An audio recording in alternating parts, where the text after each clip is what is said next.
Bismillahirrahmanirrahim. Assalamualaikum warahmatullahi wabarakatuh. Alhamdulillahirrabbilalamin. Wassalatu wassalamu ala asrofil anbiya'i wal mursalin wa ala alihi washabihi ajma'in, amma ba'du. Pertama-tama marilah kita panjatkan puji syukur pada Allah SWT yang mana kita sudah diberikan kesehatan jasmani maupun rohani.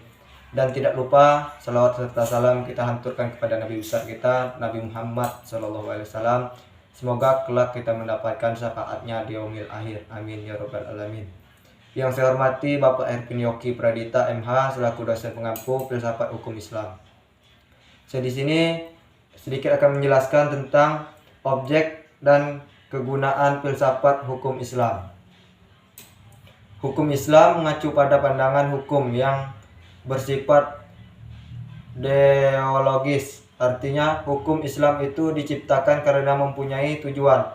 Tujuan dari adanya hukum Islam adalah terciptanya kedamaian di dunia dan kebahagiaan di akhirat.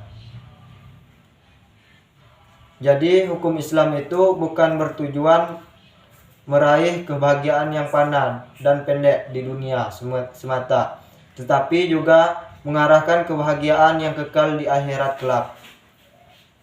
Inilah yang membedakan dengan hukum manusia yang menghendaki kedamaian di dunia saja.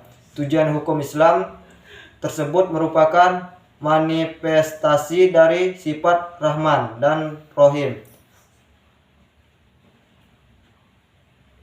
Rahmatan lillah alamin adalah inti syariah atau hukum Islam. Keberadaan syariah tersebut dapat menegakkan perdamaian di muka bumi dengan pengaturan masyarakat yang memberikan keadilan kepada semua orang. Hukum Islam dalam upaya menegakkan itu semua harus siap menghadapi kejadian-kejadian baru yang timbul karena perkembangan masyarakat dan perubahan suasana. Oleh karena itu, pengkajian filsafat hukum Islam mutlak diperlukan. Keberadaan filsafat hukum Islam akan menegakkan hukum Islam dan memberi jawaban terhadap tantangan zaman dan merupakan hukum terbaik sepanjang zaman bagi semesta alam. Sebagaimana dikemukakan sebelumnya, setidaknya ada 5 sistem hukum yang hidup dan berkembang di dunia, yaitu common law yang juga dikenal dengan Anglo-Saxon. 2. Civil law atau biasa disebut Eropa kontinental. Dan 3. Custom law. 4. Islamic law. Dan 5. Sistem hukum sosialis komunis. Manfaat studi filsafat hukum Islam adalah 1. Menjelaskan kajian filsafat hukum Islam akan memberikan pengetahuan hukum Islam secara utuh kepada ahli hukum Islam. 2. Filsafat hukum Islam diperlukan untuk pengkajian secara mendalam terhadap hukum Islam. 3. Mewujudkan hukum yang berkeadilan yang senantiasa sesuai dengan kondisi zaman. 4.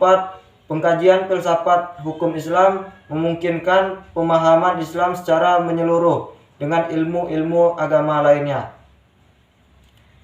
Para ahli ushul fikih sebagaimana ahli filsafat hukum Islam membagi filsafat hukum Islam kepada 2 rumusan, yaitu filsafat tasri dan filsafat syariah. Filsafat tasri, filsafat yang memancarkan ahli filsafat hukum Islam menguatkannya dan memeliharanya. Filsafat ini bertugas membicarakan hakikat dan tujuan penerapan hukum Islam. Filsafat syariah, filsafat yang diungkapkan dari materi-materi hukum Islam seperti ibadah, muamalah, jinayah, ukubah, dan sebagainya. Filsafat ini bertugas membicarakan hakikat dan rahasia hukum Islam. Sekian, itu saja yang mungkin dapat saya sampaikan. Lebih dan kurangnya saya mohon maaf, kepada Allah saya mohon ampun. Saya akhiri, wa nafsikum wa nafsikumullah. Wassalamualaikum warahmatullahi wabarakatuh.